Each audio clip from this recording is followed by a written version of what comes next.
So we're on to the second race here at the Vaal. Now let's take a look at what the talk is then, and what the betting looks like, and give you some sort of idea. This is a maiden class field over 1,200 meters. We are doing this on Wednesday morning so that you guys know and give you an idea of the betting. 3-1 about number 1 Trail Runner, that's top of the boards at the moment. 3 Green Extreme is 7-2. 6-1 about the 2 Tipperary. 7-1 about number 14 Blind Fire. And then you can get 10-1 and better about the balance. Start to the bipot.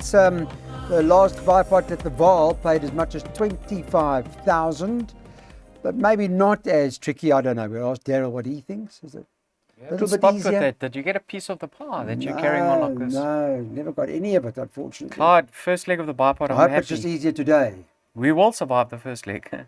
Okay. I've got numbers 1 and 3. Now, Trail Runner, she was meant to run recently. The meeting was scrapped. You can see in her last start up the straight at Serpentine, she finished alongside Pumpkin Pie, who went on to win his next start by steeplechase margin. So I like her. And then her danger has to be number 3, Green Extreme. You know, they debuted in the same race. Green Extreme finished tailed off on that occasion. She came to the track with a reputation, this filly. Since they put the tongue tie on, Clyde, she's put in 2 decent efforts. Now, I watched her last start. She broke much better. However, she was off the bit from the jump, Clyde. Yeah. Craig was niggling at her, and I think she's now stepping up to the right trip with that tongue tie. So 1 and 3 to dominate. So the configuration stays the same in terms of the outside rail being at 0, eh? Yep. As it was on Tuesday. Step and repeat. Bipots 1 and 3 by 158. Then we got a couple of bankers in here. Banker 3, banker 1. Then 7, 9, 11. And then the last leg of the bipot's quite tricky, as you can see. 2, 4, 5, 6, 7, and 11.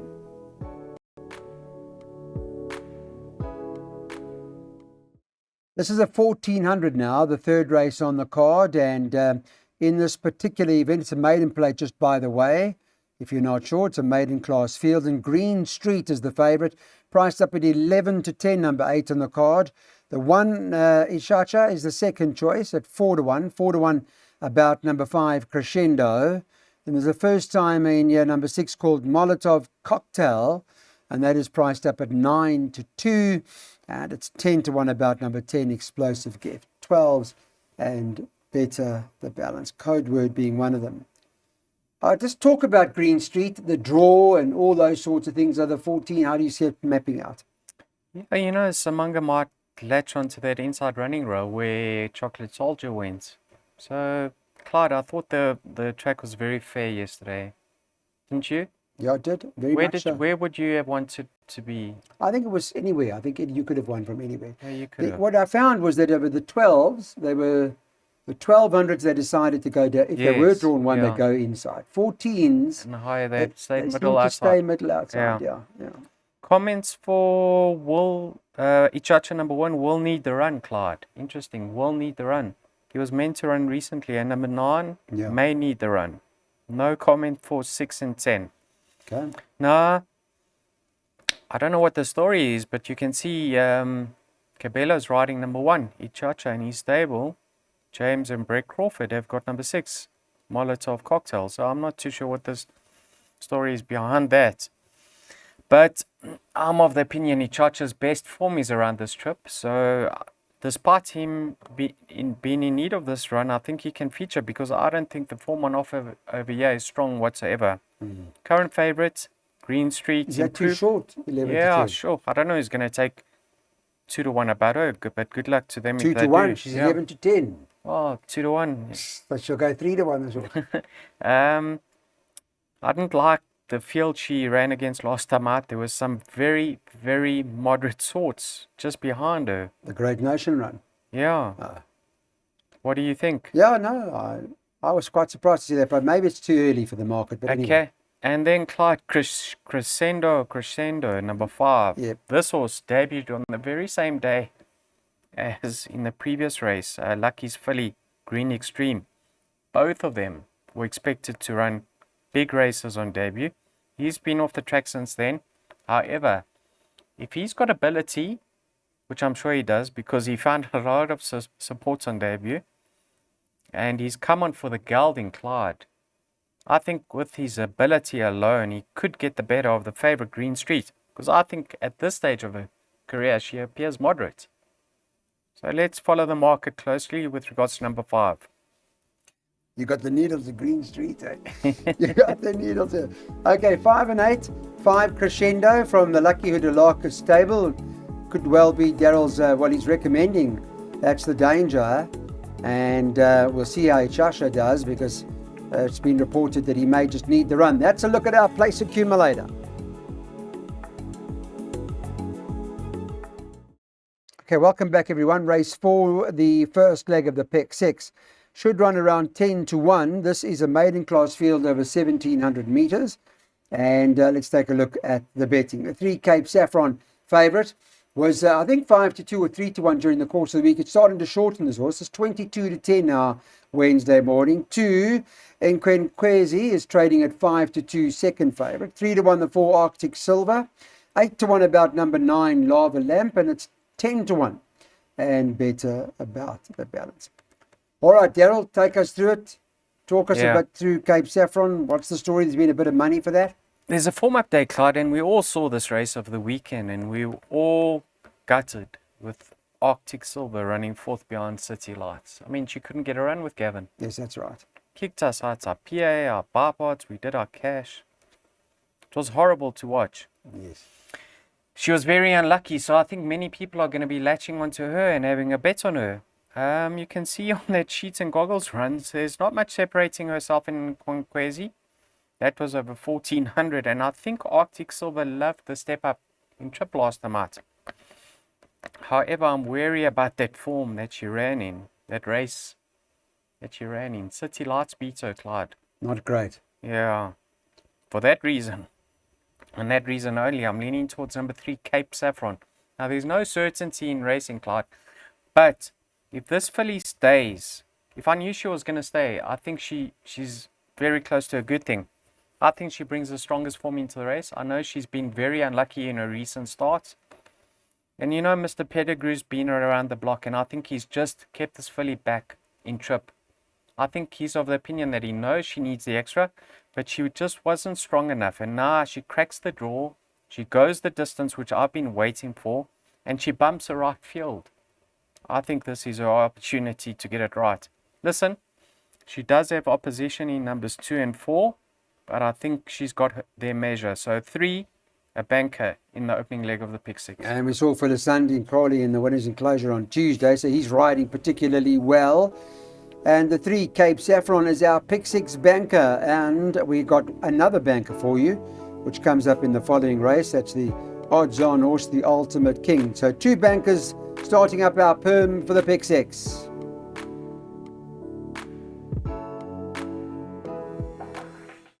Welcome back, everybody. We go on to race 5. It's jackpot time, and this is a maiden class field. They stay over the 1,700 metres, and on Wednesday morning, the Ultimate King for the Tony Peter stable priced up at 1 to 3. Number 2, 7th Fleet, is the second choice at 11 to 2, together with the 5 Chieftain Shield, 11 to 2, and the 3 Blurred Vision is a 10 to 1 shot on Wednesday morning. The Ultimate King, I think, was 4 to 10, and is now shortened into 1 to 3. Tony had a tremendous day on Tuesday, although they said they were unsure about a few things, some horses needing runs. You get a lot of confidence when you see stables in form.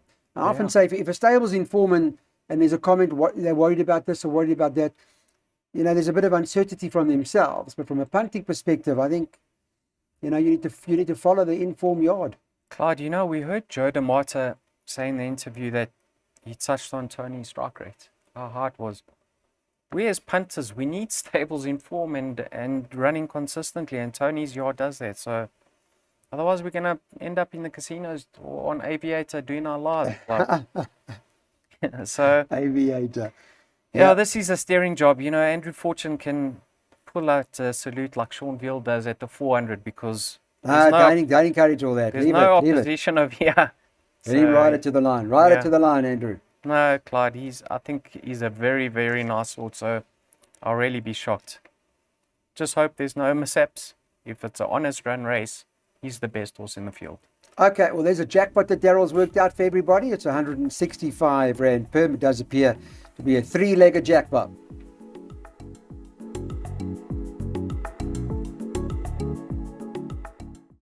Hello, everybody. Welcome back. Now, time to move on to our next event on the card and have a look at what the game plan is in this particular event. And this race number 6 is over the mile. Remember, it's the mile straight at the Vaal. Now, Wednesday morning, 9 Obsidian topped the boards at 33 to 10. I don't know what it looks like race time. You guys can have a look. I'll give you an update. I can do 7 Safe Space, 7 to 2. 11 Guerrilla Warfare trading at 7 to 2. 6 to 1 fully loaded. And then you can get 8 to 1 about the 2 Willow Express.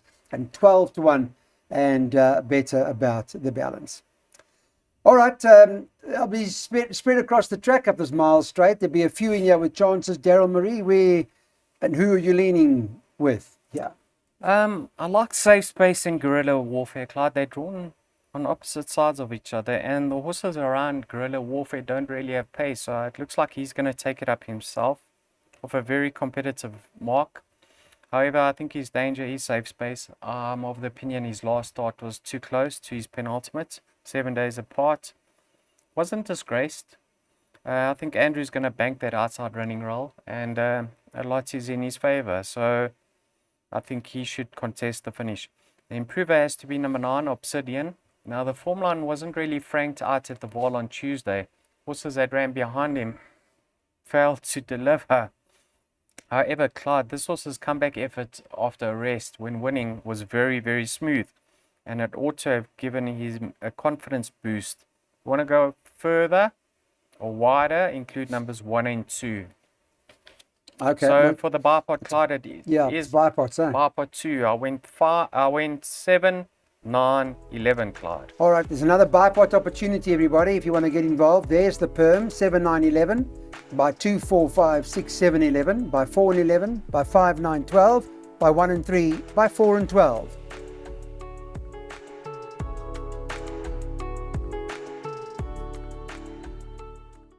Welcome back, everybody. Betway's weighted to win race 7. We're on to that now. It's a middle stake, so have a look at the best weighted column. See what goes on in over there. Happy Mo's currently best weighted, and it's a 1400 up the straight, this particular event. Let's have a look at the Wednesday morning market quickly, and it shows that number 7, Bob's Your Uncle favourite, 28 to 10. 5, the Africa House is 4 to 1. 5 to 1 about the 4, Presley. 6, Happy Mo is trading also around 5, 6 to 1. 11, Open Highway, also 7, 8 to 1 at that price. And the 2, Captain of the Green, is 8 to 1, 10 to 1 and better the balance. Lawrence Werner's, you've got 5 of the 11 runners here. Yeah. I've seen his colours. Yes. Nice to see. Lovely. Big support of the game, Clyde. What's the story here? I've got no story. I've got no story whatsoever. Captain of the Green at his best. We know he's capable. Presley, lovely run last time out. I think there's an equipment change with him. Tongue tie goes on. I think the pace is going to suit Presley, Clyde. Captain of the Green, Happy Mo should push forward on that outside running role, and if he can just sit in behind and track them, I think Presley's a player. Same can be said about the Africa House. I like him up the Vaal straight. Happy Mo's best in. Bob's Your Uncle's consistent. Open Highway. Nice effort last time out. If he's plays his cards correctly, he could get there late, but he needs to be ridden quietly.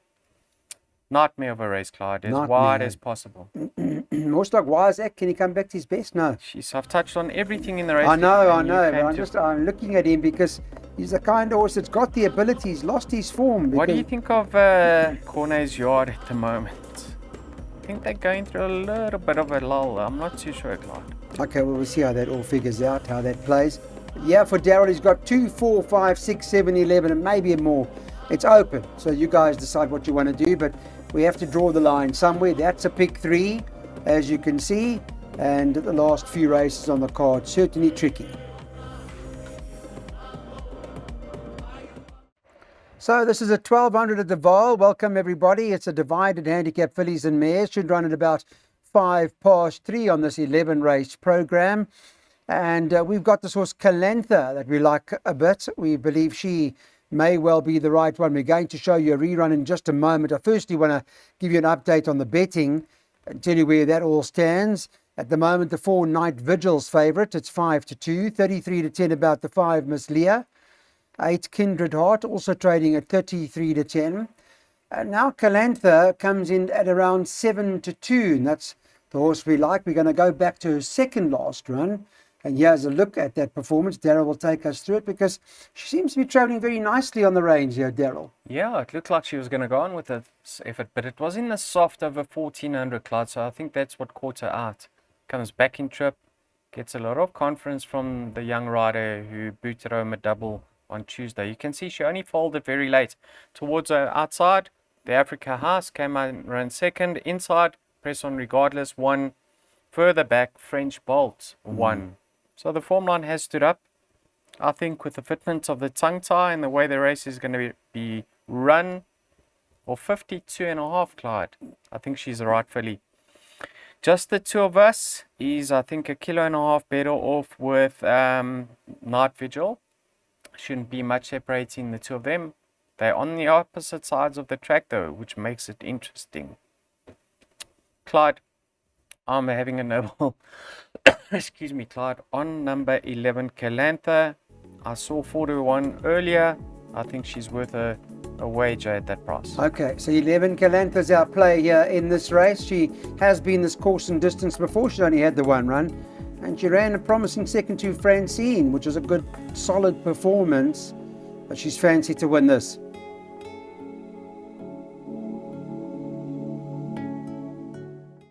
Race number 9, handicap. It's a divided handicap. It is fillies and mares. It's over 1,200 metres and it's at the 82 level. In this particular event, I can tell you that the market on Wednesday morning is as follows. 9, Cars Big as Bars, favourite 5-2. 5, Exceedingly Glam, 4-1. 5-1 about the 6, Maverick Queen. 8, It's Her Way, is trading at 8-1 together with 3, Alabama Anna, and 10, Lady of Arc. And then 10-1 and better about the balance. Andrew Fortune been riding at the top of his game. As you guys know, he's on this horse, Cars Big as Bars, for the Tony Peters stable. We saw Joe D'Amato there, one of the owners, on Tuesday at the races. And he told us, in certain terms, he's got a couple of nice runners on Thursdays. I'm sure they're expecting a big run. Yeah, he gave you the heads up about her and Hong Kong. Listen, she's done nothing wrong today. She hasn't put her hoof in the wrong place, Clyde. Her debut was in the Work Riders, and I thought I'm going to play to beat her in her next start, and she won, and then she won her later start prior to being rested. She's been off the track for 5 odd months, and we know that Tony's yard has missed some work recently. I don't know where she is with her fitness levels. So for that reason only, I never bankered her, but I wouldn't be surprised if she scored the hat-trick. Exceedingly Glam, Clyde, I know she doesn't have the strongest of form lines, but just by me looking at a filly and as her, I think she can only improve with racing. She's taken time to fill out her frame. She's solid. She's only going to get better with racing. I think with her current mark, she should be competitive. But just looking at this race, Clyde, it is a fillies and mares handicap. And have a look at number 12 here, Valiva. Now, she's obviously lost the plot. But, last start, Fani Broncos, she was meant to run recently, and Fani was interviewed for Track Talk, and he said she found herself too handy on that occasion. I think if the apprentice can put her to sleep at the back of the field, well, not at the back of the field, but just get her some cover. Yeah. Off a rating of 73, and with -4, bringing her weight down to 49.5, I'll be very disappointed if she doesn't fight it out. I think she does need to return to a better form to have a chance, but I think a lot ticks the boxes over here, Clyde, especially her price. What price is she? Well, she can get 6-1 a place. Yeah.